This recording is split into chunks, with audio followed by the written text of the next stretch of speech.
Party meeting हुआ है।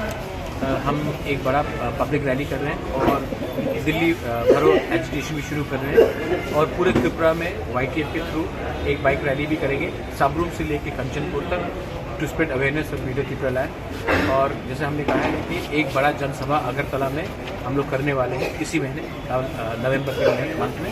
तो इसके लिए आज district president, block presidents, MDCs, EMs, TWF, YTF, TISS सबके साथ अपना मीटिंग